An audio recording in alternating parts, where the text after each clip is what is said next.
It's the 260 Podcast, live from Spees Fieldhouse every Thursday at 7 p.m., highlighting all Indiana sports, featuring guests from the 260 area code and beyond. Live on YouTube every Thursday at 7 p.m. Just search the 260, also available anywhere you find your podcasts. And remember, when searching, there are no zeros in the 260. It's the 260 Podcast, live from Spees Fieldhouse every Thursday at 7 p.m.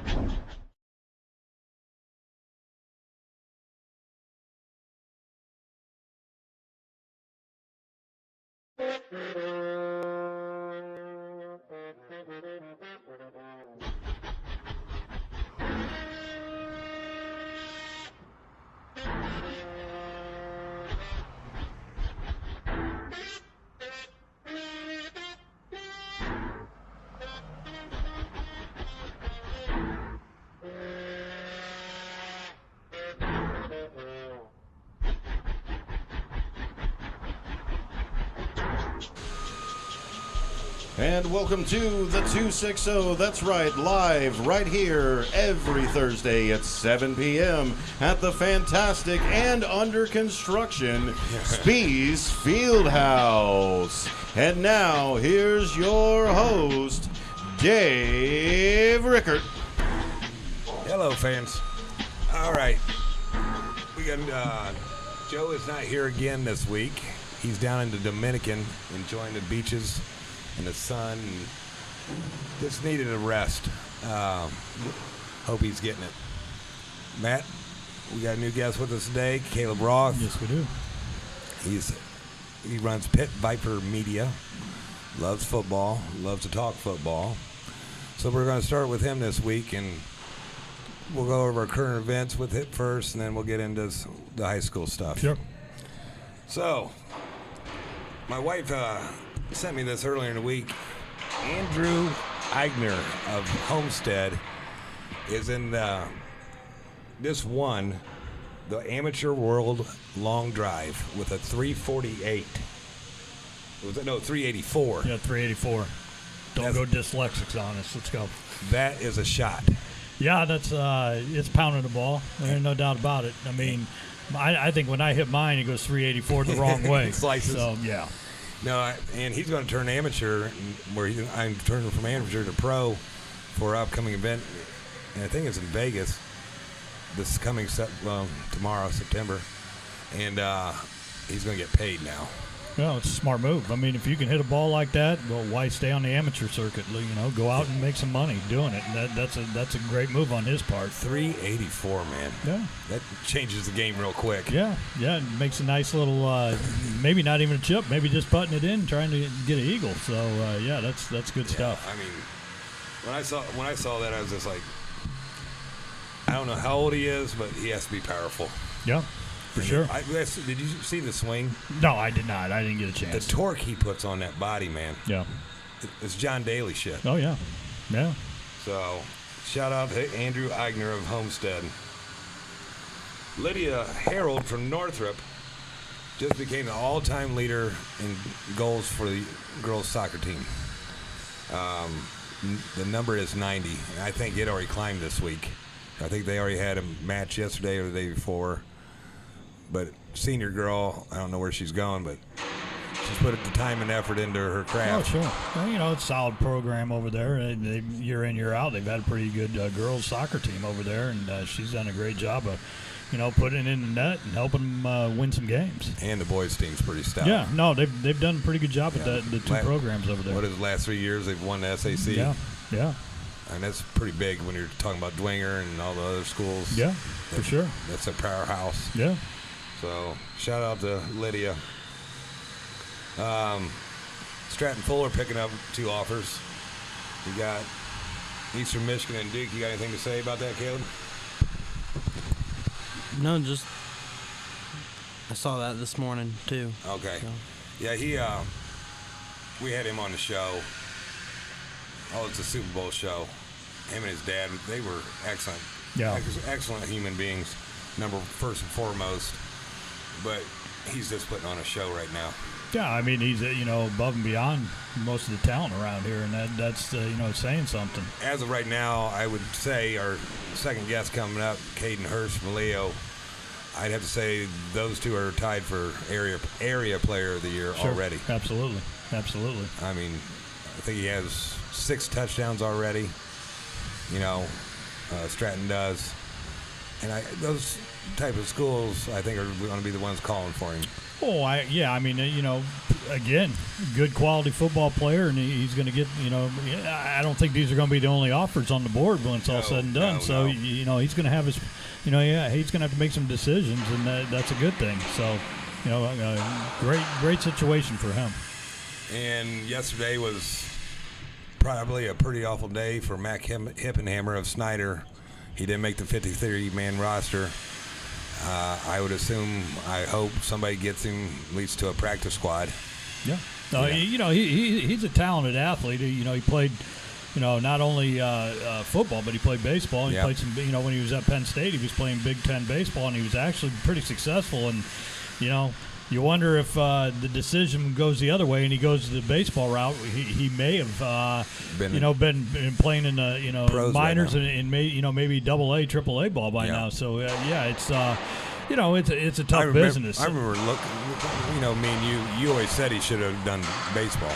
Yeah, I just thought he had a lot of talent out there on the baseball field. I think they moved him to the outfield at Penn State, and he was pretty successful out there. But the NFL's such a tough business. I mean, hey, if you're watching Hard Knocks, I watched Hard Knocks again last night, and to see, the kid, the wide receiver right after the game get cut, and it's tough. I mean, that's a lifelong dream, and his parents have put in so much time following him and helping him out, and he wanted to do that for his parents, and it's just a reality of the job at the NFL level. Yeah. I remember that scene too, and you're just like, they just showed the night before, all his family's there with the, at the game, and next day you're gone. Yeah. I mean, it's a dog-eat-dog world in the NFL. It is. I mean, Jonathan Taylor's learning that the hard way with the Colts. I mean, he signed a contract, and that's the NFL. That's just the way it is. And to be honest with you, I don't know what's going to happen. And I don't think anybody does. I know Ballard, Chris Ballard had said that he wants to, possibly, he's got to mend fences. I mean, on their part and on Jonathan Taylor's part as well. And in the locker room. Yeah, and want fractured stuff going on in the locker room for sure. And I think there's a little bit of that right now. And they got a season to worry about here. A couple weeks coming up, and. It's, again, the NFL. I mean, it's a tough league. Well, also Nick Bosa right now. He's not even in camp, man. Not signed. Yeah. And him and Chris Jones, too. Chris Jones with the Kansas City Chiefs. They're willing to ride this thing out. Yeah. I mean, they said they'll go 8 games before they, have to come in. So, again, it's the business side of things. And that's why, at the end of the day, the NFL still, it's the king. I mean, it's the one that, it rules the sports world and it's not just during the season. I mean, it's full year now. They steal the headlines every day. So, well, that once again, Mr. Hippenhammer, I feel terrible for him. That's got to be like me and Brownie, who's going to be on our third segment. Everybody gets cut. Sure, but it's got to be pretty hard. Well, it's a harsh reality. I mean, again, nobody wants to get cut. They're all their dream is to play in the NFL, and when that happens, I hope a practice squad picks him up. Somebody picks him up, and he's able to move on and do his thing. Turning to Notre Dame now, Notre Dame Navy, where Mr. Sonar thought Navy. Mr. Sonar, who proudly served in the U.S. Navy, thought they had a chance.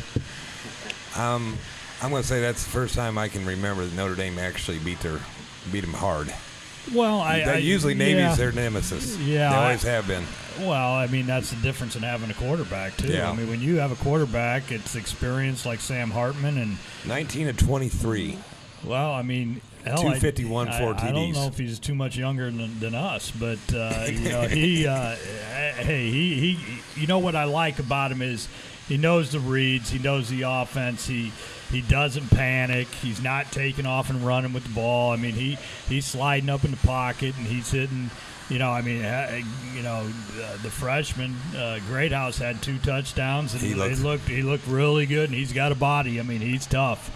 Sam looks like that's his number 1 target from here on out. Yeah, it looks like it, but it's nice to have all the options they have right now. It's crazy, with Colsey and and then you go to the running back room and Estime and the other guys that are in there. I mean, they're solid. It's 3 or 4 guys in that backfield that can really run the football well. Well, lastly on Notre Dame, to all the young fans, it was one game. It was Navy. Don't get too excited. I got 3 made. Me and Bob Hamilton was talking. He goes, it's a high school schedule they have. He goes, just like, and he's a big time Michigan fan, and he goes, Michigan has one too. He goes, we was talking. There's 3 games: Ohio State number 1, and then Clemson. And I forget who the third we picked, but so there's a long ways to go, young fans. Oh, there is, but there's optimism, which is always good. You get Tennessee State this week, and then you go on the road to NC State the following week, and then you have Central Michigan, and you got Ohio State. Yeah. So gives you a little prep time, and again, you just. By the way, Ohio State opens up at IU this week. Yeah. That'll be a good sight down there in Bloomington. That'll be like Notre Dame Navy. Well, I think there'll be a lot. I think there'll be a lot of game day beers. The IU game day beer that we had last week will probably be. A lot of beverages drank in the parking lot across the road there in the grass field, but I guess if you're Indiana, you get them early. So. Hey Caleb, are you a Notre Dame fan? I'm not. Who are you? Ohio State. Okay, so it's going to be a ugly game down there in Bloomington. I'd say, like we was talking before about the Adam Central and Blackhawk game. I imagine the starters will be out pretty early. Yep. More than likely. All right, let's move to the last week's high school football. Caleb, this is where you come in. The Homestead game, that was ass whooping. Yeah. And, I called my cousin, he lives down in Noblesville, and I go, is Carmel not any good anymore? He goes, well, again, it's not the Carmel of old. He goes, I'll say, but he goes, I go, because, Homestead, the previous week 1, lost 14-7. They was in that game, all the way, and then come back and get killed by Noblesville. Sure. I mean, what's going on out there? I know if Joe was sitting here, I know what he'd be saying. There's no youth football. Yeah, I think that hurts, but I also think that, Noblesville, you think about those areas down there, you talk about Carmel being, a little bit not as dominant. You got Noblesville now, you got Fishers, you got Hamilton Southeastern, you got, all those schools have built up and have great, football traditions now. And they, for them. Is Ben Davis back or what? Yeah. They put up a nice showing. Yeah, but I think that, Homestead, I don't know. I mean, I would go with Joe's sentiments a little bit between the youth football and I just don't know that they have that it right now. And you gotta have some grit, especially playing in the SAC. You wanted to go over the Carroll game, Caleb? Yeah. Go ahead. Said Carroll won 18-14 over Warren Central. Jimmy Sullivan went 16-41. That's chucking it, to say the least. You was at the game. I went to the game. They got some work to do on the offensive line. There's no doubt about that. They have some injuries on defense, but they'll get healthy on that. But they still look pretty good defensively. But that line has a lot of work to do because Jimmy was running around like crazy back there. I bet Jimmy Sr. wasn't too happy. No, I'm sure he wasn't. Woodland 30-16 over Central Noble. I'm glad to see Woodland getting back. Who do they got this week? Heritage. Woodland Heritage? Yep. That's a rival. Yeah. So, and that's where you went to school, right? Yep. So, Coach Mike Smith, it's in his third year or fourth year now.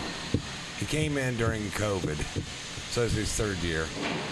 And obviously that put him way behind, with all the BS with that. But he came from trying. He's a good coach, man. I think he's going to turn it around out of Woodland. Yeah, you like to see those young, coaches come out and have some success and, build and keep trying to every year get a little better. And I think that, you look at, again, these East Allen schools, these outs, on the outskirts, and they, they're starting to put some stuff together. Well, in my opinion, you take Snyder, Dwenger out of the SAC, what I call the old SAC. The Northeast 8 is, in my opinion, the best sports in the area. Mm-hmm. I mean, I'm covering all three sports. Yeah, every sport, yeah, for sure. Yeah, so I can't think of do you know the DeKalb's quarterback's name? I can't think of it. I do not. That boy is chucking the ball, man. Chucking it. 42-13 over Garrett. That's a big rivalry game, too. Yeah, I mean, that's right there. Part for, the DeKalb County going at it, and DeKalb's, they've put together a pretty good game plan up there last week. Our old Northern took another hard hit, 42-7 over. Wayne beat him 42-7.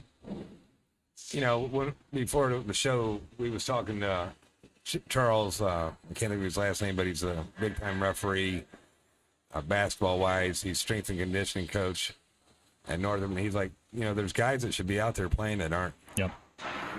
Yeah, again, and we'll get to this on the last segment tonight, but, too many guys get wrapped up in this, wanting to be a one sports, person. And I've always been a guy that says, hey, if you can play two sports, play them, or three sports. I would imagine at Heritage there's a lot of 2 to 3 sport guys, isn't there? Oh, yeah. It's not just one. Yeah, there's a lot of the guys, even girls too, that'll play 2-3 sports.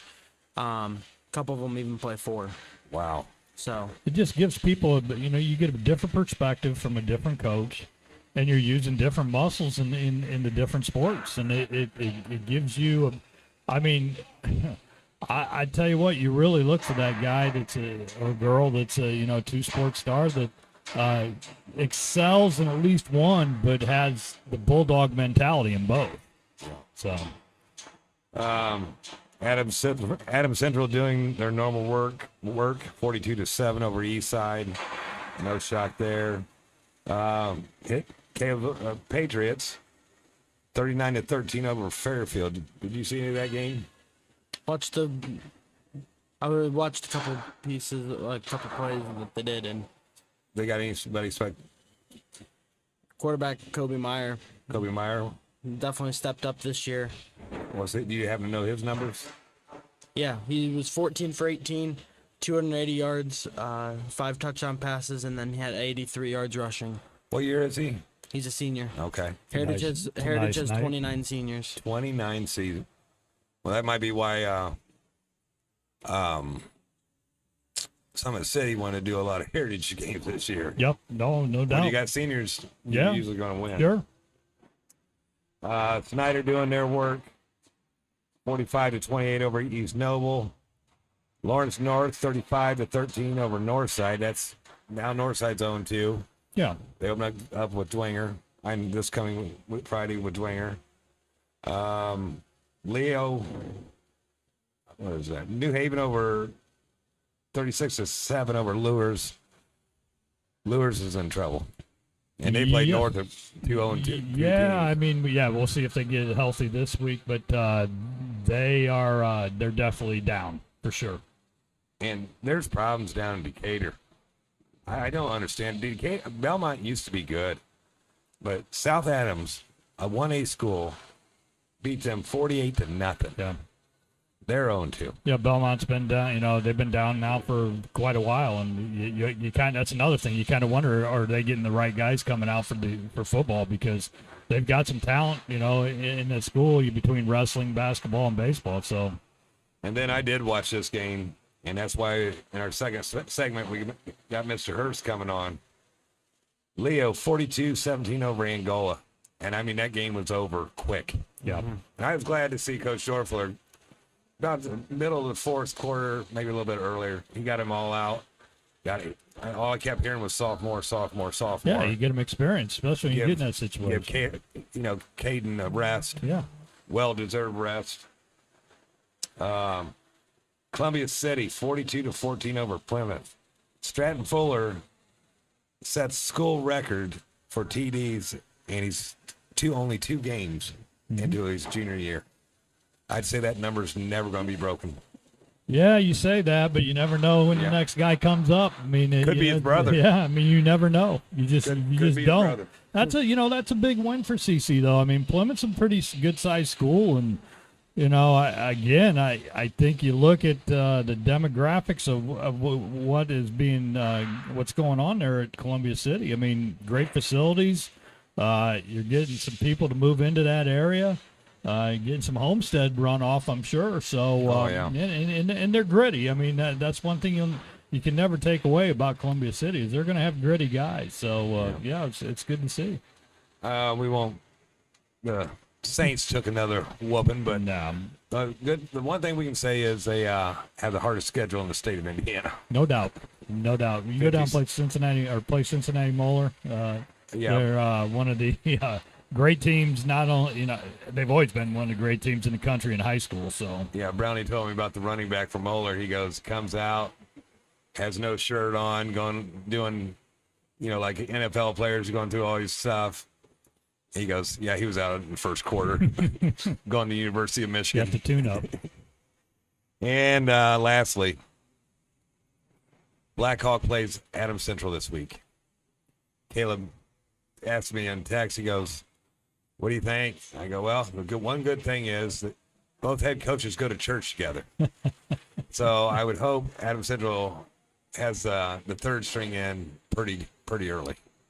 Yeah, I mean, I don't think again, you got a new program starting up, and you kind of it's going to be a rough road. Yeah, there's no doubt about it, and Adams Central being a powerhouse at the 1A level, it's going to be a tough time tomorrow night. I was texting with Coach Bryce last night. Their junior high coach quit, and I was just joking with him. I go, hey, I'm interested in that job. What's the rules on cussing? He goes, well, we are Blackhawk Christian. There is none. I go, well, it counts me out. Yeah, you're out of the mix. So, no, looking forward to this Friday. Caleb circled some stuff, and why don't you go over what you think? Yeah, Snyder's playing at Concordia this week. Blowout. Jay County's at Southern Wells.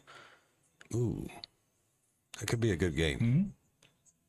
And then got a couple 0-2 matchups. Lures at Northrop. That's not. Busco's at Garrett. That could be a good game. Yeah, Busco needs to get back on track a little bit. Yeah. Northside's at Dwenger. Yeah, it will be interesting to see what, Tay's coming back. Okay. And it'll be interesting to see the first 2 weeks of Dwenger's little road. Yeah, I mean, you always hope that those, even though those are lopsided, you hope that you learn something. Build. And it gets, you ready for the SAC season. Yeah, so, and that's what's the most important thing. Yeah. Carroll's at Southside. Blowout. Lakeland's at Prairie Heights. That will be a good game. DeKalb's at New Haven. That will be a great game. Mm-hmm. And then Leo's at Norwell. I think I got Leo. Like we mentioned before, Blackhawks at Adams Central. South Adams is at Bluffton. Bluffton's doing really well this year. Yeah. Yeah, I'm going with Bluffton, man. Huntington North is at East Noble this week. Oh, East Noble easy. Central Noble's at Fairfield this week. I'll go Fairfield. Homestead's at Wayne. Wayne, I'm going to go with Wayne, man. They're gritty. Yeah. After seeing them the first 2 weeks, yeah. Yeah. Sherwood knows what he's doing. Yeah, he's got him going. And those guys are buying in a little bit over there. Yeah. I mean, that's the key. When you come in, you start that new program, you got to get them to buy in. I've said that all along, and Wayne's guys believe. I don't know the player's name, but for Wayne in the Northrop game, I don't know if you guys saw this. Northrop player goes down, probably 5-yard line, has to get off the field limping. The Wayne player goes and as a crutch gets him off the Nice. field. Yeah, good Great sportsmanship. Yeah, for sure. Woodland's at Heritage this week. Woodland. Who are you going with? Heritage. Columbia City's at Belmont this week. That's All Columbia City. Stratton might get about 10 touchdowns. He might be in, he might just do one quarter. Yeah. West Noble's at Eastside. And then John Glenn's at Angola this week. Angola. Well, Caleb, I appreciate you coming on. Yes, sir. I like the insight you did with me through the week. Keep up the good work and go with them. Thank you, sir. Yep. We're going to take a break, come back with Kaden Hurst from Leo High School. 2 plays right off the bat, touchdowns, 170 yards at least out of the 2. Yeah. It'll be interesting to talk to and see the Leo future. Absolutely. All right, Sonar.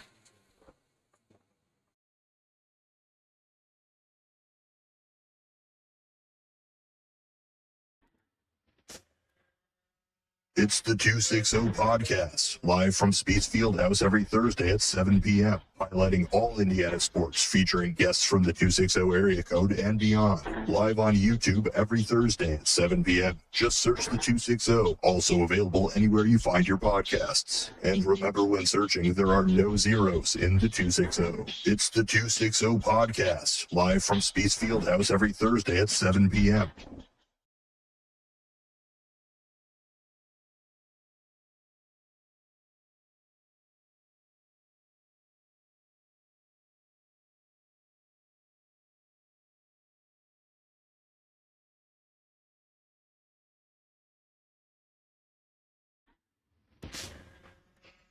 It's the 260 Podcast, live from Speeds Fieldhouse every Thursday at 7 p.m., highlighting all Indiana sports, featuring guests from the 260 area code and beyond. Live on YouTube every Thursday at 7 p.m. Just search the 260, also available anywhere you find your podcasts. And remember, when searching, there are no zeros in the 260. It's the 260 Podcast, live from Speeds Fieldhouse every Thursday at 7 p.m.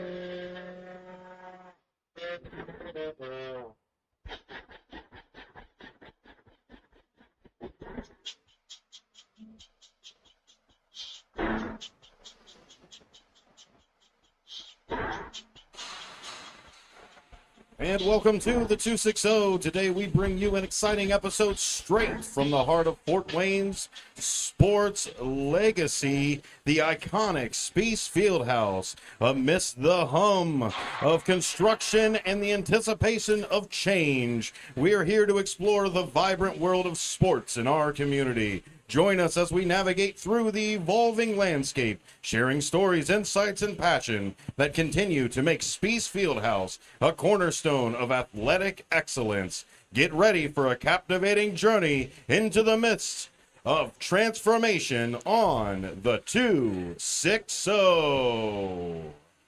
Yes, I forgot to do that in the first segment, as Mr. Walburn would do. That's right. Yes, this is the 260. Now we have Kaden Hurst on from Leo High School. Just recently transferred into Leo High School. Caleb, I've got to tell you, that touchdown in that Kokomo game right off the bat, I'm like, wow, what a what a coup that you ended up in Leo. Mm-hmm. Yeah, thank you. I mean, now the guys doing the game, they said you was on the end zone line. Were you? Yeah, I was. So, I caught it like a yard in the end zone, but the rest. You were yard in? Oh yeah, I watched it this week. I'm like, Yeah. that's not supposed to happen. That's high school football. That's supposed to You be played down. it off well, man. Yeah, you did. The refs didn't blow the whistle, so I just You kept rolling. I kept going. And then you come back with week 2. No one's going to kick you the ball no more. And Angola tried, and thankfully your fellow teammates just let that ball go, and it just came nice bounce, bounce. And there goes the Roadrunner right up the middle. Yeah, great blocks by my teammate. I mean, that's all because of our return. That's how we do our return. I'm not gonna say it because I don't want people. Yeah. But I mean, it's great blocking. That's why I scored. Great blocking. I mean, it's somewhat of a wall you guys are setting up. Mm-hmm. So I remember I was telling Coach Zolnick, Von Dunbar, he played for Snyder High School. And this is back when, once again, Northside was good, and like they are now. But Snyder set up a wall, and it was probably 8 yards the whole width from the wall to the sideline. And there goes Von Dunbar, right down the sideline. Yeah. Yeah. And he did all right for himself. Yeah. IU. And Hopefully then, you can follow in yeah, his footsteps. little time in the NFL. So how's the transition been to Leo? I mean, it's been good. I mean, as soon as I got there, it was just like an open welcoming. I mean, I didn't have any problems with anybody. I mean, it was just, I can tell it was fit for me. It's a great community out there. It's something that I've never, been around, so. Well, they love their football. Yeah. They really do. And, Leo's been good for years, but never got over that hump. Mm-hmm. And I think you could be the guy to get him over the hump now. I'd like to see the better running rushers right now. I'm not seeing like typical Leo football team, but you get that back, you guys are going to be unstoppable. And I mean, you got, Norwell this week coming up. They lost a lot of seniors last year, a lot. Mm-hmm. I'm not saying they're not going to be good, but I mean, you're going to Norwell, and that's always a tough place to play. Sure, absolutely.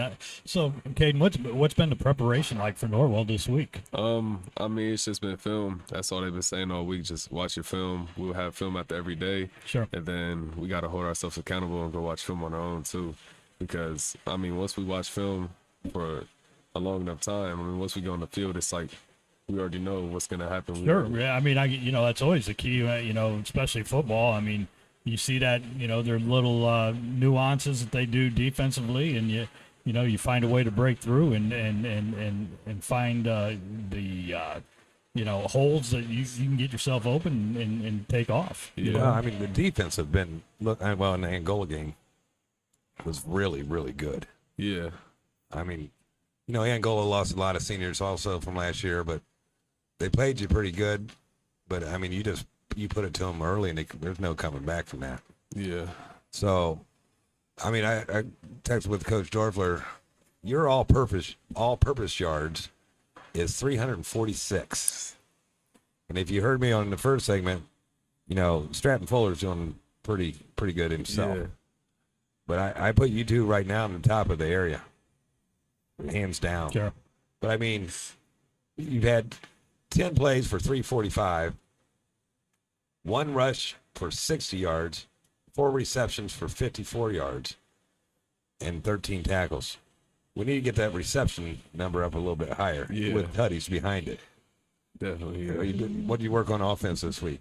I mean, we were watching a lot of film, and we were seeing what's open, so we've been kind of audible in our plays and seeing how we could adjust to this defense. And I think this week's going to be another good week because, for one, it's the start of conference, and, we want to start out strong in the start of conference. This is what's going to get us going for the year. This is where it starts, man. So losing one game can – lose that first game in Northeast 80, it's hard to come back from. Yeah. If somebody's going to go undefeated. Yeah. It's either going to be you or CC. And now New Haven's looking really good. New Haven's had a good run. You got them next week, right? Yes, sir. Yeah. So New Haven's looking really good. Well, I know Dave will probably shoot some text to Coach Dorfler and get you some more plays out there so you can get those TDs up. So I might be able to do that. But when on that second touchdown, week 2, your first one, I mean, was it like the Red Sea just parted for you? I mean, because you just bolted right up the middle. The kick return? Yeah. Yeah. I mean, like I said earlier, it's because of the great blocks that I had. I don't think anybody touched you. Did anybody touch you in that? No, it was somebody that had tried to come tackle me, but it had juked to the left, and then I just kept going. But, I mean, as soon as I got that ball, I looked around, I just seen the hole. Which one felt better? Kokomo? Kokomo, because it was my first one in my career. So I That said, was your first. yeah, I'll say Kokomo. Boy, that Kokomo loss. 27 seconds left in the game. Yeah. I mean, I really thought, I knew from last year, Kokomo was going to come back. I mean, it is Kokomo. yeah, But that 27 seconds hurts. Yeah. How long did it take to recover from that? I mean, I had the night to think on it, to sleep on it, but I woke up the next morning. It's just the next game. Next game, man. that's a great mentality to Well, have. we'll see them in the sectionals or regionals. I think. Regionals. Yeah. Yeah. Why Ohio? That's a good question. I mean, so what's my? How did it come about? So I was at the Ohio State camp, and I went to 2 of the Ohio State camps. The first one, I got her contact information and stuff, and we were just chatting here and there. Then the second one, I think it was the next week. That's when they offered me. And, I just like the energy and stuff. I really like the receiver coaches. They're good guys. Coach Dixon, he's good. Coach Oakley too. He's an assistant receiver coach. He's a great guy. I mean, when we were in the film room when I was at Ohio, he definitely knows what he's talking about. He knows what he's doing. And, they have a mentality that everybody eats. So, like, no matter what, even if you're not going to get the ball, you got to run your route full speed, because then that opens up a route for somebody else. And I really like that. I mean, that's a good team right there. And when everybody can eat, and knowing everybody will eat, it's different. So, And that's what, we were talking off air. I always tell kids, go where you're wanted and know where you're going to play early. Oh, absolutely. And I think, important thing is, like you're saying, there's the relationship you're having not only with your position coach, but the assistant position coach. I mean, that's huge. I mean, I think anymore, you look at these coaches and the success they're having, it's built on relationships. There's no doubt about it. I mean, you see what Marcus Freeman's done up in Notre Dame with the relationships he has with players. I mean, and you're in that situation now where you've got to go out. You're meeting all these people. Like Dave said earlier, off air. I don't think Ohio is the only offer that you're going to get. I mean, you're going to have some people coming in, and again, you want to make those relationships. You want to feel comfortable where you're going. There's no doubt. So yeah. And that's, was Dre, you trained with Dre Muhammad, correct? Yes, sir. Was he a factor in this also? Did he get you? So I would say he's a big factor. He told me just to keep my head down, keep putting in the work, and he'll contact these people, and if I just continue to stay on my grind, then everything will fall in place. Well, if he's helping you, you're in good hands. He's the right guy to have. Yeah, there's no doubt about Especially with that. that position. Yeah, I mean, he's no right. doubt. He's got your best interest in play. I feel. Sure. Definitely. Was there anybody else offered? Yeah, so I had 6 offers. I had Akron, Ball State, Western Illinois, Kent State, Ohio, and Toledo. So we got the MAC covered. I was gonna say, Yeah. why? Me personally, now I'm just like with Big Joe Tippman. I'm watching Jet stuff. Now I have to start watching Ohio with you. Well, what I know what you just said about the coaching staff. Did you not have a good fit at Ball State? I mean, it was a good place and stuff, but I feel I could see myself being more successful at Ohio. Okay. With the how the program is ran and things like that. I mean, they've been solid. There's no doubt about it. Yeah. I mean, from the days of Frank Solich when he came in and now what they have now. I mean, it's continued to be a really solid program. Talking to Kaden off air, I was telling him about our rapid fire that we do with kids, and I told him how stunned I was with the Payne brothers' answers. Yes. And all of a sudden he goes, yeah, I lived with them for 2 years. They were like brothers. Yeah. What was that like? You're both, well, he's DB, but you're a DB also. What was it like? I mean, it had to be a big backyard football game. Yeah, I mean, it was a lot. I mean, because once I first got there, you know, we started off with like a relationship before we had moved in, and so we were already kind of cool. And I mean, he's a good athlete, and so we were just competitive all the time. I mean, so we were in the front yard playing basketball against each other. You know, when we hang out with friends playing football, we'll go against each other. I mean, it was just like, that was a good relationship because we were both driving each other to be better. But I mean, you know, we might have fought like brothers, you know, and stuff like that, but that's a part of it, you know. But us being able to now you're going to have to go up against him. Yeah. What's that going to be like? Yeah, so we've been talking about that.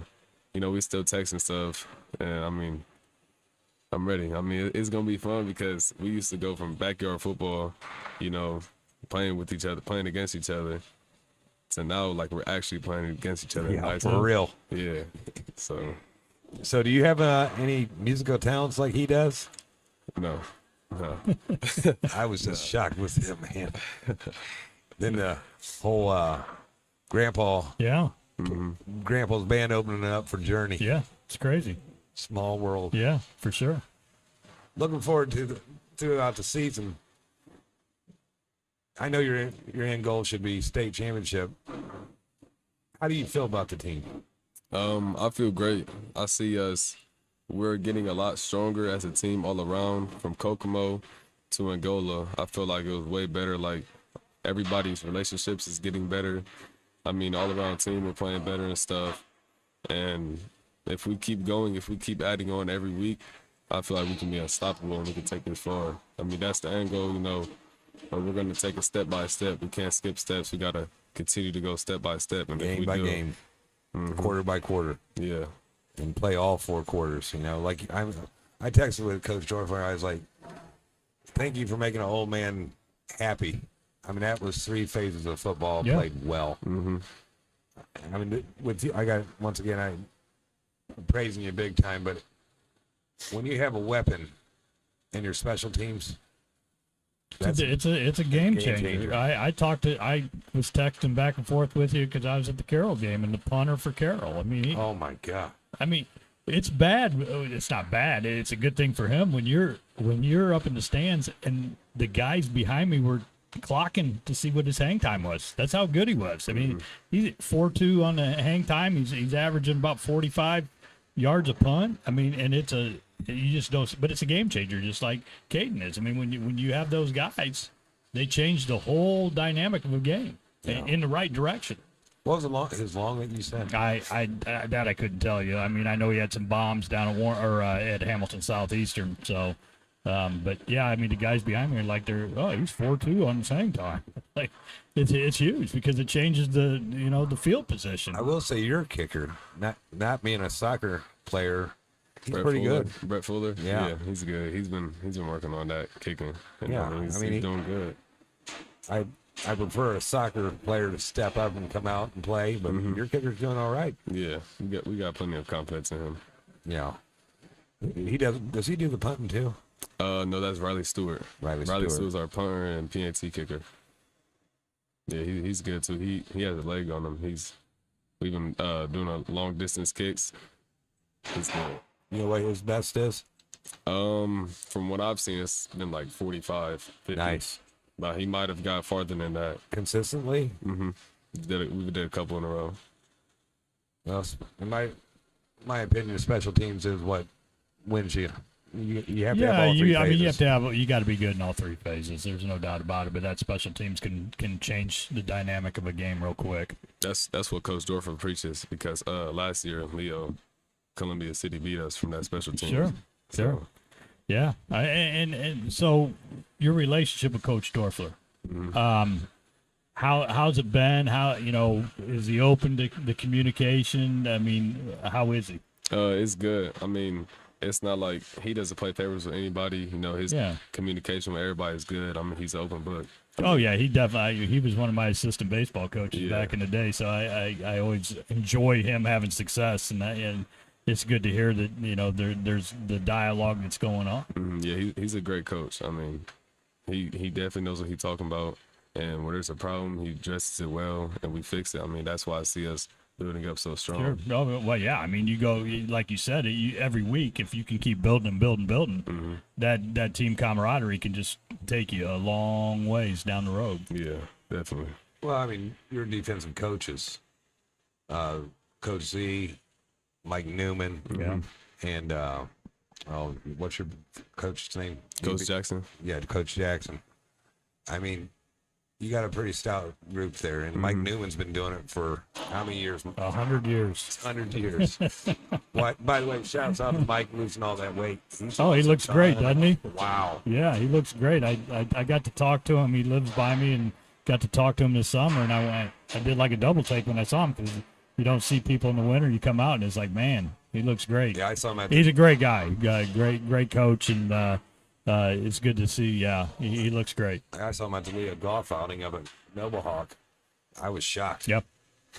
I guess maybe he had a little scare, and he said, I'm going to get in shape. I don't know, but he looks great. And again, quality coaching staff. I mean, that's huge. I mean, you put Coach Dorfler surrounding himself with guys that know their positions very well, and that makes a big difference in how your programs run. Definitely, yeah. Well, I'm really happy you're there. It's a good fit. I think you're going to continue to rise up the charts. As if you put it in music, you are going to rise up, man. So there's some things you can't teach, and you got them. Right. Thank you. And I mean that. I mean, you can be taught a lot of things, but you can't be taught instinct and how to play the game. Do you play any other sports? No. So once I started training, like for real, it was a lot of my schedule, so I stopped playing basketball. But this year, I feel like I might pick basketball back up. I think Coach Cogdale might like that. And then if I don't graduate early, I might pick basketball up. And then if I don't graduate early, I might run track too before I head over to Ohio. Track's a big help to you. Big help. Well, I appreciate you coming on, man. I really do. You. But before you go, we do rapid fire. And you got a lot to live up to last week's guest. Yeah, you do. First off, what do you do to recharge yourself? So I go get a massage like every other weekend, and I make sure I keep up with my fluids. I stretch a lot, and yeah, that's what I do. That's Coach Dorfler's wife's number one thing: hydrate. She said, if kids do more hydration, less injuries. Yeah. You got one, Matt? You didn't give me the sheet. Ah, sorry. See? Look at you. That AI got you. Yeah, I did. Yeah. Well, when you work out, what do you listen to? So I listen to Lil Baby, NBA Youngboy, and those are Drake. So that's been used last week too, I think. Yeah, I'm sure. Okay, I got a question for you, but I got a little shout out to Mr. Glenn Marini also. He must be watching our show because I saw him do an interview out of New Haven. Change the words a little bit, whatever. Thanks for watching the show, Glenn. If you could, past or present, have a drink, go to lunch with, whatever, who would it be? That's a tough one. I honestly don't know. I mean, There's got to be somebody. Past or present? I feel like I'll go to lunch with you, buddy. I feel like it would be LeBron. LeBron James. LeBron, because it's his, or Kobe. I'd probably go Kobe. Yeah. LeBron or Kobe, just because of their mindset and how strong they are mentally. And LeBron's 40 years old, and you might want to look up Michael Jordan. He was pretty good. Yeah, I know that, but you might want to look him up. Hey, Kobe, you talk about, man, that guy was such a competitor. Yeah. I mean, and just the whole, just wanted to be the best, and he was chasing Michael Jordan. I mean, that was his goal, was to be better than Michael I'll Jordan. definitely put Kobe over LeBron. Go ahead, Matt. Do you have any weird family traditions? Fun or weird?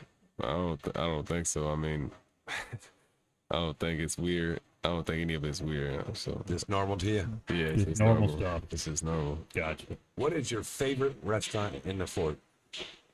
I had to say Casa Grande because I love Mexican. You might want to try Ellis Tech. They're pretty good. Ellis Tech. I can't. It's right next door to Northside High School. I might know where it's at. Yeah, I'm gonna try it out. Yeah, I'll it's try it pretty out. damn good. I'll try it. Go ahead, Matt. Oh, let's see here.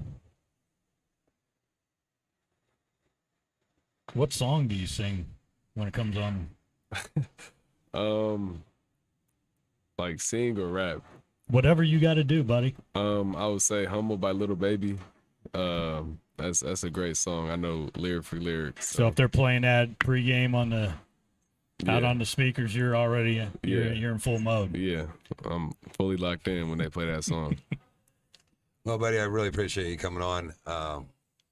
Wish you the best going forward. I think you will. Get after Norwell early. Get your starters out.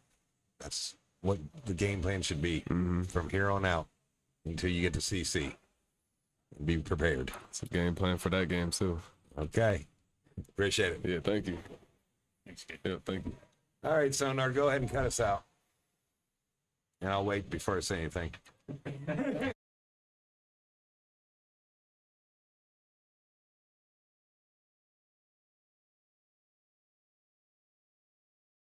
Podcast live from Speeds Fieldhouse every Thursday at 7 p.m. highlighting all Indiana sports featuring guests from the 260 area code and beyond. Live on YouTube every Thursday at 7 p.m. Just search the 260. Also available anywhere you find your podcasts. And remember, when searching, there are no zeros in the 260. It's the 260 Podcast live from Speeds Fieldhouse every Thursday at 7 p.m.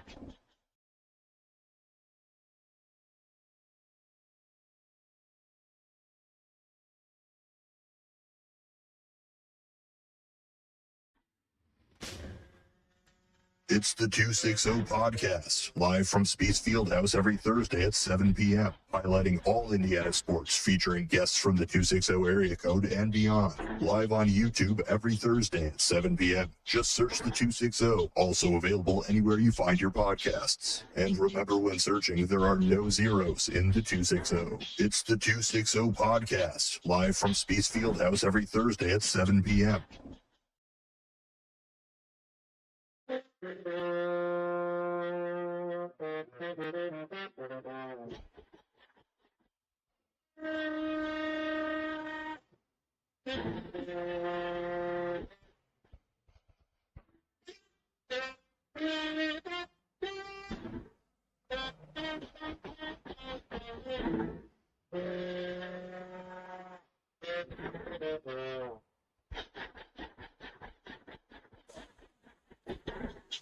Welcome back to the 260 Podcast.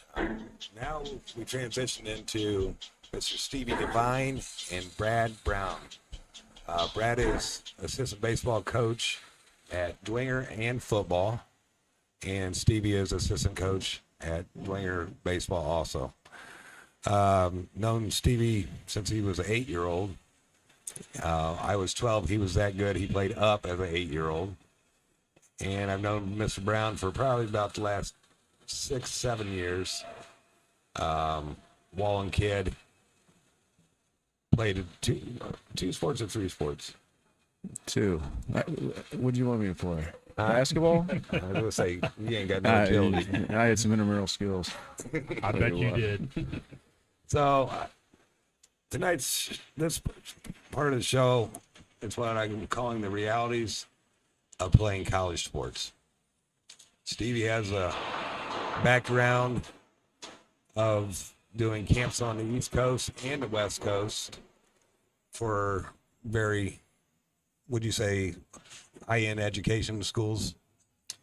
Yes, a lot of schools I probably couldn't get into. Yeah. Say what? A lot of schools I could not get into. Correct. And Mr. Brownie played at Purdue University.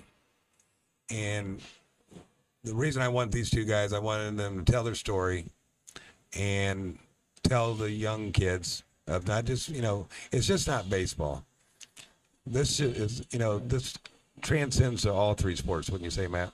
Oh, absolutely. And this isn't just for young kids. This is for the parents out also. there, because I would say that's the number one, is shooting straight with all of them. Yeah, for sure. And for sure.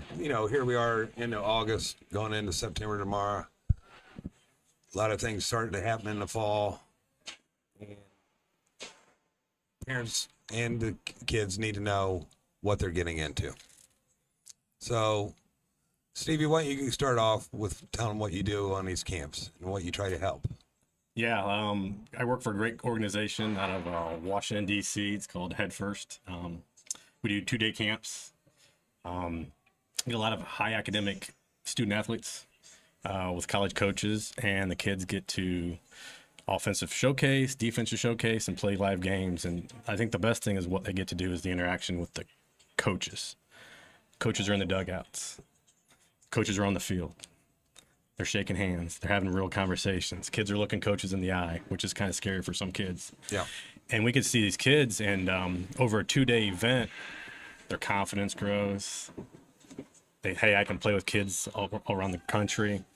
Their demeanor really changes in a day or two because of the atmosphere they're involved with. So I love doing them. I get to umpire the games, and we facilitate the camps and stuff. It's just a great atmosphere. Work with a great bunch of guys and girls, and just very fortunate to be a part of it. It's a very unique niche group of players, coaches involved.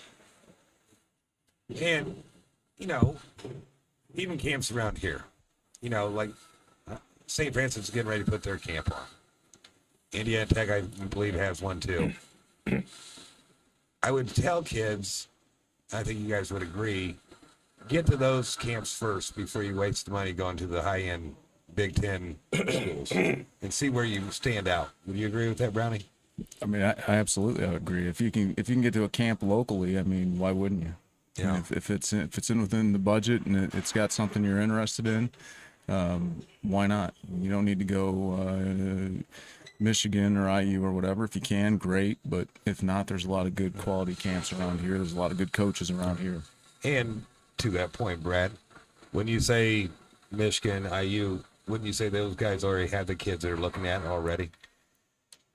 I mean, Steve can add and jump into this too, but it's so crazy anymore with the age at which kids start to get looked at, right, wrong, or otherwise. To me, it's a little bit silly in some regards. Some kids have barely even hit puberty, if at all. Some kids, we all have the little league experience of the guy that threw gas that was, whatever. And I coached my son's 14U team last year. It'll be 15U this year. But you come across these kids, and I'm like, guys, remember this kid, okay? Because you'll see him at the gas station someday, Yeah. Filling your tank or checking your oil. Because it was fun being a great little leaguer, but what did you ever end up doing? Because those kids don't have then the motivation to work. There's not that fire. Well, I totally agree with what you're saying, Brownie. I mean, that's, the frustrating thing is, again, the over-recruiting by these baseball coaches. I mean, it's become down in Louisville. I mean, he was notorious.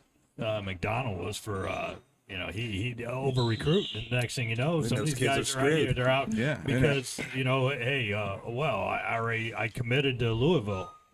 Dude, you're what? Freshman, sophomore? I mean, there could be so much more out there for you, or you could get caught in a numbers game. And I'm not just trying to call out Louisville. I mean, there's other. No, they're all over it. SEC schools are notorious for it. Yeah, and it's just again, it's a.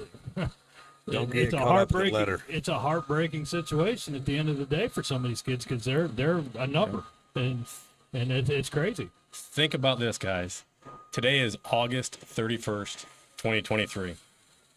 Most colleges and universities in this country have been in school for 1 to 2 weeks. Would you agree? Yeah.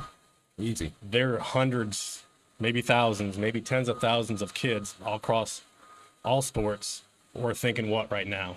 I'm going to transfer. Yeah. This isn't what I thought it was. Yeah. Weeks in. I'm not going to play here. I'm too far from my mom and dad. The school doesn't have a football program. Now they're answering those tough questions. And I see that and I'm like, it's real. I don't know the exact numbers. I just know those conversations are already happening 1 to 2 weeks into school. Yeah. Oh, absolutely. No, I mean, transfer portal city, baby. It's crazy. Well, just what ends up there, and you're right. Though. I mean, there's a multitude of situations that they just some kids either they can handle it or they can't handle it, and it's sad, but it is reality. It is reality. I agree. And That's so what the show is about, reality. I think it is, and I think it's just eye-opening. And parents want what's best for kids, 100%.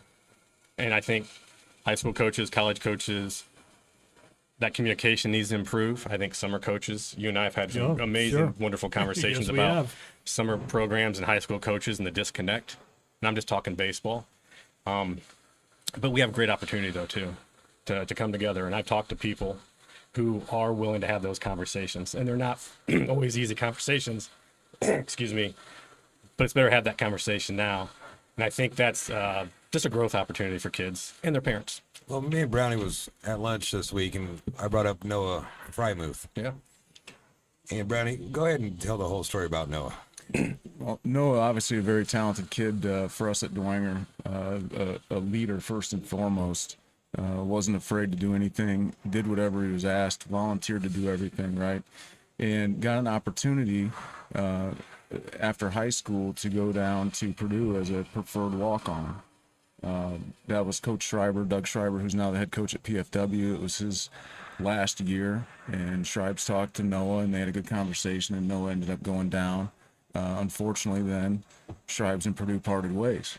So where does that leave Noah Frymuth? Well, it left him with Mark Wazakowski, who's now the head coach at Oregon, an outstanding coach, by the way. But Coach Waz came in and he brought his own guys, and he had guys from the West Coast and others and JUCO guys that he'd been looking at, and he brought some of those guys in, and now it was a numbers game. And the kid from Fort Wayne was the preferred walk-on, similar to me. It was fortunate. He wasn't. Right. Worked out for Brownie. Worked out for me there in that situation. I mean, you can say worked out or didn't work out one way or the other, but it also worked out for Noah in the end because he found a good home at St. Francis. I think he's a record holder of probably several records. I'm going to say He spent time on the mound. records. He did a great job. He stuck around the area. He's a great kid. Right. So it did work out for him. So that's the reason I brought that up. I mean, where I started off with, I think kids need to really train. The St. Francis is the Indiana Techs of the world. What is that up there? Cornerstone, Matt? Up in Michigan, yeah. They have a great. Well, now we're switching into basketball. Yeah. They have a pretty good basketball team. Go to those camps, see how you compare and how you do. Well, and I think one thing that's huge is the stigma or every kid wants to play D1. Yeah. Hell, I wanted to play at Arizona State. I found out right away I wasn't good enough to play at Arizona State. I mean, and there's nothing. I mean, and Steve and myself, coaching at Indiana Tech, and Steve playing there after you had started out at D1, and it's amazing the opportunities that came to us as NAIA players. We got to play all the time, which was great, but we also played pretty good competition. And you look at the rosters, and no disrespect to D1s and that, because but I think there's some guys on those NAIA rosters that are, they're big time players. And to the D1, man, explain. There's only 11.7 scholarships for 40 guys. Yeah, so you're paying for school. Let's get that out there. It's not. Yeah, I mean, 11.7 doesn't spread very quick. I mean, especially if you got. I mean, now NIL makes a little bit of a difference these days, but you got to get it. At baseball, it's probably not a huge. Probably not a huge thing, but Right. I think that you can't get caught up in that. I want to be a D1 guy, and that's any sport. It's not just baseball. I mean, whatever sport, but you got to feel comfortable with who we just talked about that with Kaden. With and be careful, be comfortable with where you're at.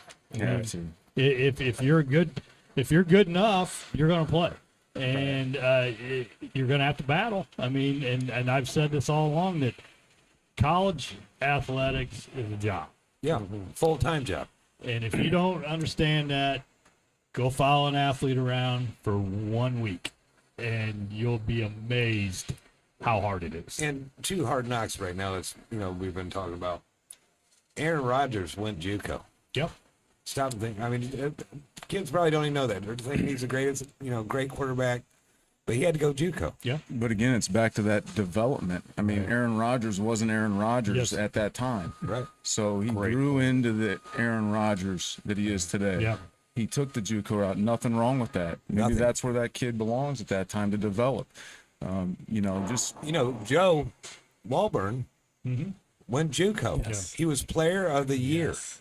And some people think it's a great thing. It's not necessarily a great thing. It's like you said, physically they're not ready to play yet. Correct. They have to go down there, and they got to be able to build their bodies up and be able to, at some point after 2 years or 1 year, whatever it is, make the jump. And they're just not ready physically. Yeah, I mean, to that point, just my own personal story, it was just, I showed up my first day of practice on a D1 field. And, I get to catch a guy named Josh Karwowski, and with all due respect to Josh, I don't know if he'll watch the show or not, but Josh is a pitcher from Perry Meridian, great guy.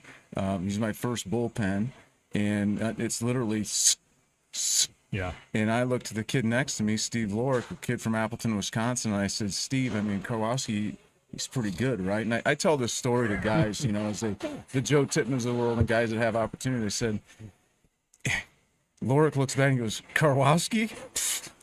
And I'm like, oh, boy. Like, he's not. He's smelling it. He's not even on the radar. Not really good enough, but not. Yeah. No. Yeah. So, it's a difference. Yeah. It takes some adjustment. Right. And, Brownie, take it to the football side right now. The high school football player. Take it to there. What should they be doing? Football is just a different animal altogether than baseball. Right. I mean, you've got to be blessed with some serious gifts. Baseball, again, in football you can go JUCO route and stuff. We talked about Rodgers and Joe, but physical size and strength and speed are some things that you can't teach. I mean, we can work with kids on the mound, or we can work with kids as a middle infielder or a catcher, and we can polish some skills or teach them a different way. Football is a different animal altogether. I mean, there's some dudes out there. So, like, with Big Joe, when you had him, what did you see different other than size? What did you see in him? Joe was a tenacious, hardworking, good kid all the way around. I mean, Coach Garrett tells the story all the time, and we had a manager on our football team, and the kid's sitting by himself in the lunchroom, and who's the guy that goes and sits by him to eat lunch? Joe. Yeah. And that's the kind of person Joe is, and I think Coach Garrett tells that story a lot better than I just did. But the fact is, then there's Joe between the white lines, and he was an absolute bulldozer.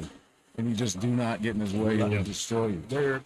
You look different, Stevie and I have coached, Grant Richardson.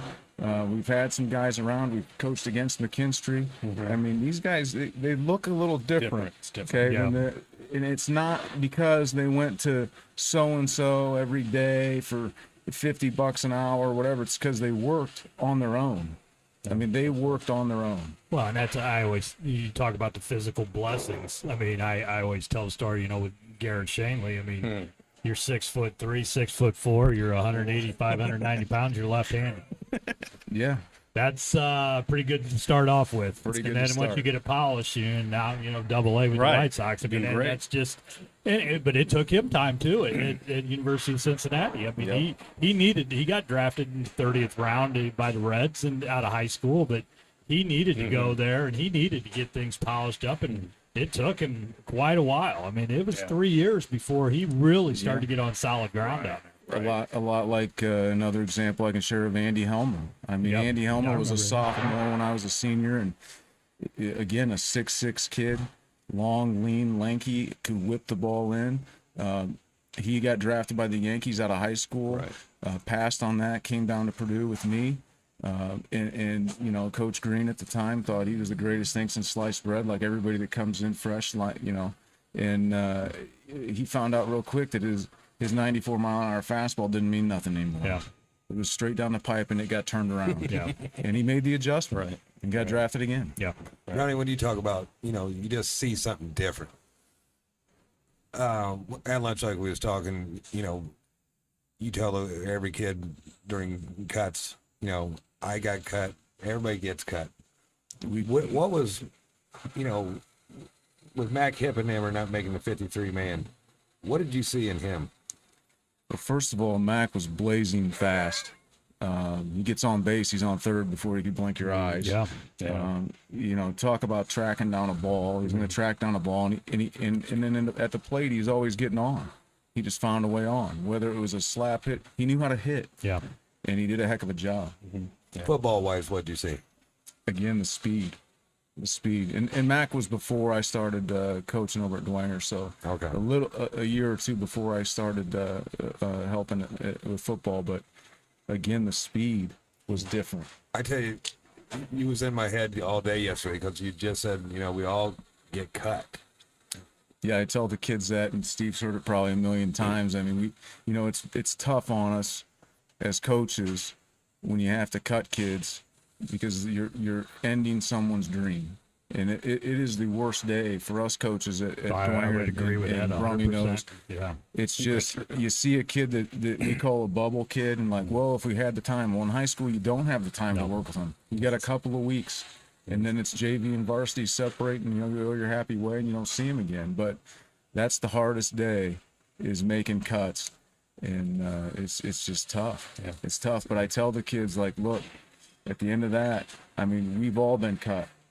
I mean, at some point the game ends, and then what are you going to do? And Stevie's great about, you know, when you want to go to college and play baseball, if you're fortunate enough to have that opportunity, he can talk more on that. But, you know, go somewhere that not only you're going to fit in and play a little bit, maybe, you're going to make some contacts, you're going to get an education, and you're going to set sail in the world. And you know, just the other day, sorry to take the mic for so long, I ain't yapping. You're good. That's why I wanted you. Keep rolling. That's why I wanted you. Look, the other day I saw a tweet, and Coach Garrett actually sent it out to us football coaches. There's a football coach, I believe, in Pennsylvania. I could be wrong. Could be out. It's out east somewhere. Yep. I saw it myself. He said, look, 7.6% of these kids, athletes in high school, not just football, but athletes in high school, 7.6 are going to go on to play in college. But 100% of them are going to become adults. So what can we do as coaches to help them get prepared from a mindset and a mental standpoint, the daily grind of life? And that's where it's fun to see guys come back. You know, Skylar Knoll and David Peters are now Fort Wayne Police, on the Fort Wayne Police Department, Jared Gernhardt. It's cool to see those guys. And Frymoose, you know, working for the state parks, and you know, you see guys having success in life and going on and having kids and families and whatever they do. And that makes us proud as coaches too. And I think that gets lost in the shuffle, and it gets lost with the parents a lot. They think that, hey, my kid needs to be an all-star. Well, not necessarily. No, I mean, we just had our golf outing 2 weeks ago, and all the guys that come back for that have gone on to have great success in their lives, in their jobs. Right. Yeah. You know, again, you know, Colin Brockhouse, it's funny, last Friday they had their first baby, that baby boy, and he's down in Houston, Texas now as a physical therapist. And he goes, I texted him, I said, hey, congrats, you know, and he said, hey, the kid, you know, I said, you'll be great parents. And he said, yeah. He goes, plus the kid's smart. We had the kid before the Notre Dame game on Saturday. And I said, you're you know, smart kid already. And he goes, you're damn right. But those are the kind of conversations that you have. I mean, and that's all, you know, that's one instance there, but it's many players that text you or call you or, tell you, hey, coach, thanks for what you did, and Coach framed on Huntington. He always had he had a pretty good quote. He goes, if you're a good coach by how many weddings you're invited to by your ex-players. Yeah, that's true. And it's so true because, look at, the relationships that you have with your coach. Stevie, Good point. I always tell young parents, it's all about innings.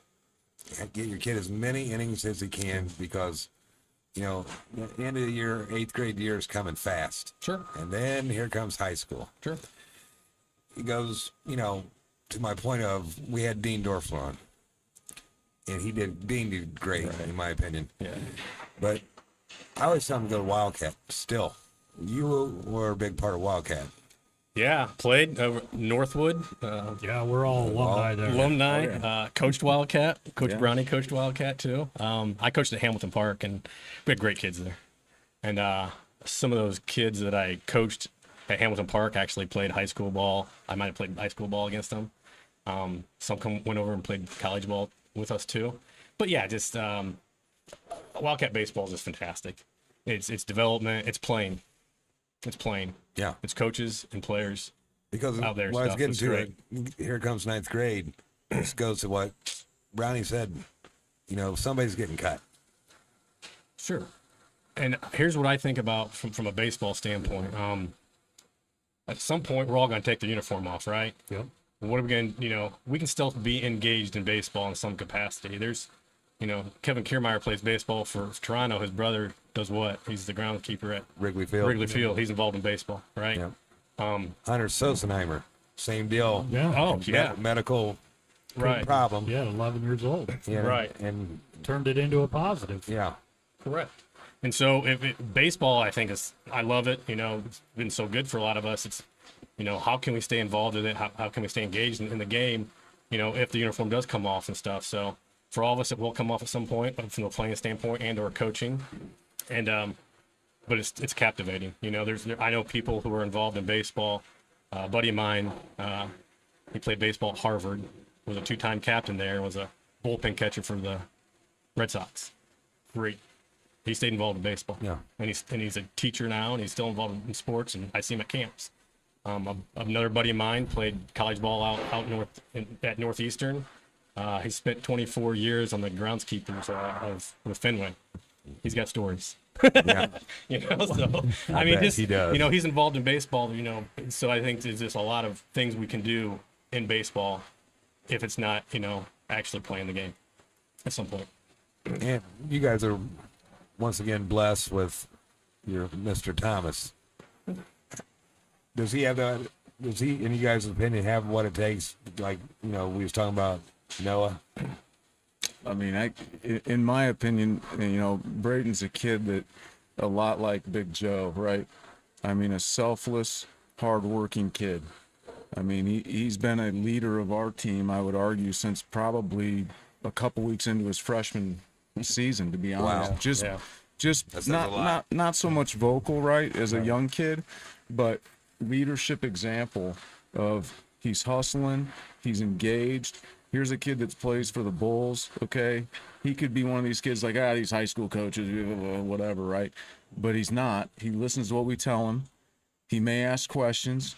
I'm not always right, probably seldomly, right, Coach? I mean, but he's engaged, and that wears off on the other kids. Right. And that's his greatest attribute, aside from all the physical stuff. 100%. We had our camp out here when I was still here at the Beast. Yeah. And your players, along with Northrop's and Leo's players, were out here. And he was the most engaging guy that we had. It was Stevie, great. I go, that I kid, loved it. I told Stevie, I go, this kid enjoys it. Yep. He really does. Yeah. We're very fortunate, but like Brownie said, it's the other stuff outside of the baseball. His demeanor, his attitude, his work ethic, his leadership is it's pretty special. And who knows where the game takes him? But I'm not great at projecting. I've coached some players that have gone on, and I'm like, were they going to do that when I don't know. I mean, I've had guys, do that and stuff, but he's got the makeup for a lot of good things, and he can give himself opportunities. Hey, Brownie, on back to the football side, what are you seeing? I mean, you just came off 2 harsh losses. Tough. Did it? You're into what's day? Thursday. You're at Thursday. Did you see it help? I think for sure it helps on the offensive and defensive fronts, first and foremost, because you're battling kids that we're not likely to see kids like Brownsburg had or kids like Moeller had anytime along the way, especially on the fronts. We might see some skill guys here and there. We'll probably see some tomorrow, you know. I mean, Northside's got some guys. But as far as across the board at 6'5", 300 pounds across the offensive line, I mean, Brownsburg, you know, we could have played St. Francis the first couple of weeks, to be honest. I mean, they were big dudes, but I think that makes us tougher. It gives us what I call the little guy tricks, so to speak, so that we start playing, you know, people of our size of school and more in our weight class, as Coach Garrett would say. I think that gives us a little advantage. Now, you know, they took some licks, man. I mean, it's just the way it is. It's, you know, we're a middleweight fighting heavyweights. Yeah. And that we signed up for it, and that's fine, and that's the way it is. And I think ultimately it makes us better. Did you see the team come together? You know what? It was yes. It's in the short answer. The guys were very together, and it was very positive to see. Especially after last week, you know, one loss like that is one thing, but 2 in a row is a tough lick, and they were very together. I mean, there was nobody. That's what you want. There was no infighting. You there want was unity. no blaming. There was no nothing. I think it brought us together ultimately. And you know, there'll be the naysayers out there, and all our pals in the stands, and everybody else that say it's crazy, and you know, whatever. I mean, whatever. Right. You're with us or you're against us. End of the day, that's it. Yeah, absolutely. Bottom line, it's done and over with, and here we are going into week 3. Yeah, we move on, man. We're on the 3rd rung of the ladder. It's week 3. Here we go. Yeah. Boys, I'm glad you guys came on. I hope parents listen to this and understand it's not easy at all. Well, and there's different levels to go to. I would say this too. You know, there's too many rival organizations, in my opinion, that will sell you the bill of goods. Absolutely. And they will tell you, and they will tell you you're going to play college ball. You're going to be. It is so hard to make. I mean, to make a high school team. Yeah. A quality program. It's hard to make a high school team, let alone trying to make a college team, and that's where you got to really, weigh things, because there again, you don't want them to. Hey, I'm so-and-so, and I'm running this organization, and, we're going to go play down in so-and-so, Grant Park or wherever, and there's going to be all – well, here's a good one. Somebody came up to me one time and said, yeah, my kid's going to play 8-year-old travel ball. And I said, who the hell is going to come watch an 8-year-old travel team? Terrible. And it wasn't to demean them or anything, but I'm like, why are you not playing minor league or little league baseball, for a couple years? Then if you want to venture out, I get that, but you're wasting. I don't want to say wasted, but I'm going to say wasted. No, but what's the end goal here? And some people, that are talented, it's going to work out for them. Yeah, and I tell my own kids, be good at math and science. Yes. That's what you need to be good at. Yes. Be good at math and science. That'll open up more doors. Absolutely. More finances. Yep. Than because baseball, again, especially. we all take the uniform off at some point in time. Absolutely. So yeah, I mean, I see that day in and day out. No question about it. Once again, appreciate it, guys. Appreciate you guys. I hope people Thanks for having get this out to not just baseball parents, but it's athletes. all sports, because I can say, I always say this: we are a society of 6-footers, and that means to me 5'10" to 6'2". There's not a lot of 6'6" Joes out there, okay? So, yeah, if you're at 6'6", yeah, you got a chance in the NBA. You got a chance in the NFL. But the rest of us, we're average 6-footers. Yep. We're not 6'7". No. We're not going to the NBA. So I'd be happy if I was 6 foot tall. Are you kidding me? Me too. We'll wrap with the rapid fire. Go ahead, Brownie, start off. All right. This is for both you guys. Let's see. Need your glasses. You need glasses? I do. Oh. Weird or fun family traditions? I know the Devine family pretty well, but I want to know what. Oh man. I talked about that on the radio. Well, I guess the weird one for me, if it's weird, it was just always Christmas time with my mom's side of the family. Okay, my mom's the oldest of 10 kids. Ooh, yeah. And my youngest aunts are 5 and 6 years old when I was born, and so it was like, I'm the oldest of like 38 grandkids, and it just was a chaotic mess with a piñata and basketballs, and we had a gymnasium running out. It was just, so that's a little bit, for some people, a little weird. Are For you me, a it was Kidman? almost, but not quite. Stevie? Well, my mom was a good cook and baker. I learned how to bake food, and I appreciate good food. Stevie does like food. He asked if we could get some to eat before this. I don't have to. Once again, thanks, Glenn, for watching the show. Past or present, who would you guys like to sit down with and have a drink with? Go for it. I mean, I'd be remiss if I didn't say Jesus himself. I know that's probably a pretty popular answer, but other than that, going back to my family traditions and things, my grandfathers were both a big influence on my life. They're both passed. My dad's dad passed when I was 15, and I was his only grandson. So I mean, that was, we used to fish a lot and do things like that. I'd love to get in the boat with him again. Yeah, so. Very nice, Stevie. From a baseball standpoint, it'd be Anthony Gwynn. Tony Gwynn, I just loved watching him play and the way he carried himself. And great human being again. I thought so. And, it'd be fun to pick his brain. And Ted Williams. Go ahead. What are you watching on Netflix? Good. I couldn't tell you.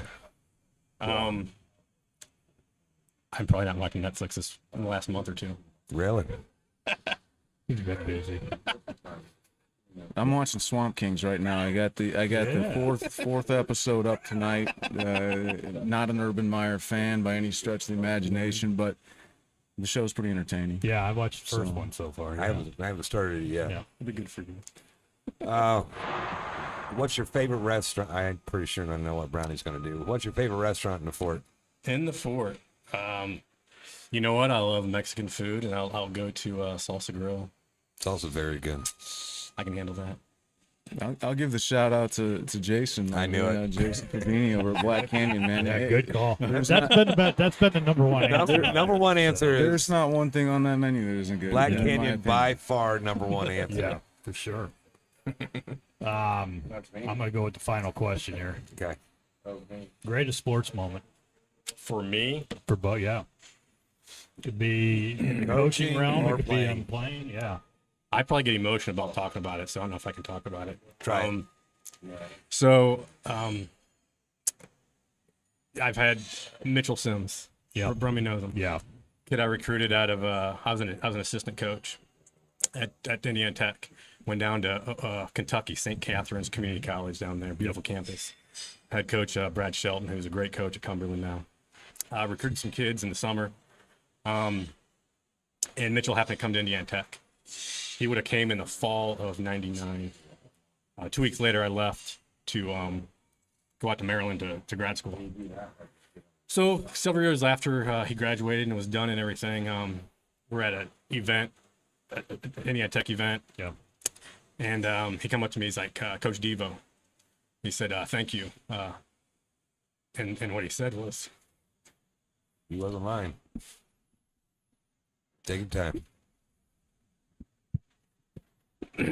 had nothing to do with sports. It's like, you brought me to my wife. Wow. Yep. That means a lot.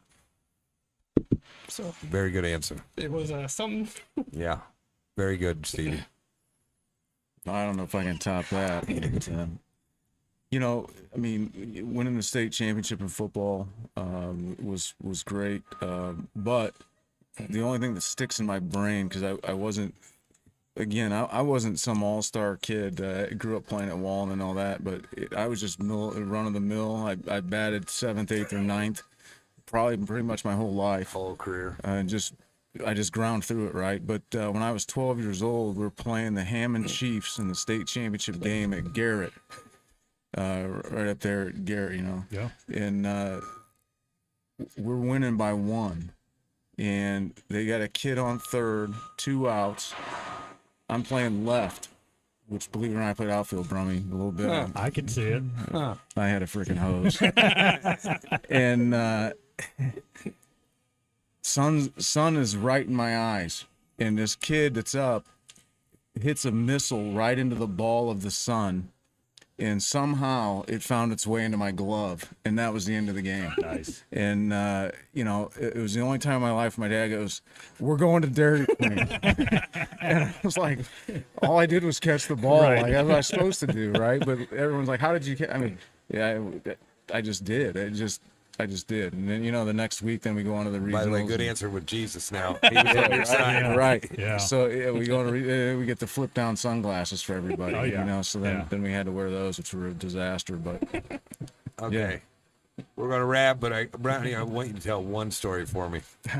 I want you to tell the bucket of chicken story which one? on first base. The bucket of chicken story. What your teammate at Purdue, I don't know where you. Oh, not bucket of chicken. So I'm gonna send this out to my buddies. We talk about going to college and being college teammates. We have a group of 14 of us on a text thread that we text every single day of guys that I played college baseball with to this day, and it could be Your brothers for life. politics, it could be making fun of somebody, it could be Purdue basketball, Horses. whatever the case is, right? So we're playing in San Jose State, and Bill Bennett is catching. He's from White Bear Lake, Minnesota, and Bill was a husky guy, not fat. He was actually very strong. He was pretty good. He was a converted outfielder, a catcher, which didn't help me out any. But the fans there were relentless. And it wasn't chicken; it was Jack in the Box, which is a fast food chain right out west. Pally. And so whenever Bill would get up to bat, the chant was "Jack in the box, Jack in the box." And I mean, we were just dying, right? And so then we played him a doubleheader that day. In the second game, these people went to Jack in the Box and had a meal set out on the top concrete backstop for Bill when he got up to bat. I'm like, "Bill, we got you the burgers." And didn't he eat them? I don't remember if he did that, but I don't think he did. But we were just dying. It was hilarious. Oh, boys, I appreciate it. Once again, I hope everybody can get this out to as much people that you can. You guys are good dudes. Especially your young, the young folks. Joe, hope you're having a great time down in Dominican. You can come back Sunday.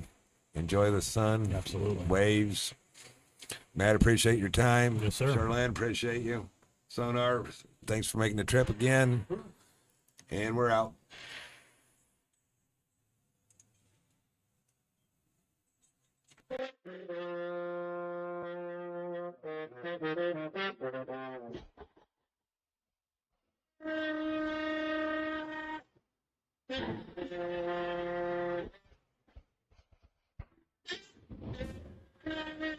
It's the 260 Podcast, live from Speed's Fieldhouse every Thursday at 7 p.m., highlighting all Indiana sports, featuring guests from the 260 area code and beyond. Live on YouTube every Thursday at 7 p.m. Just search the 260, also available anywhere you find your podcasts. And remember, when searching, there are no zeros in the 260. It's the 260 Podcast, live from Speed's Fieldhouse every Thursday at 7 p.m.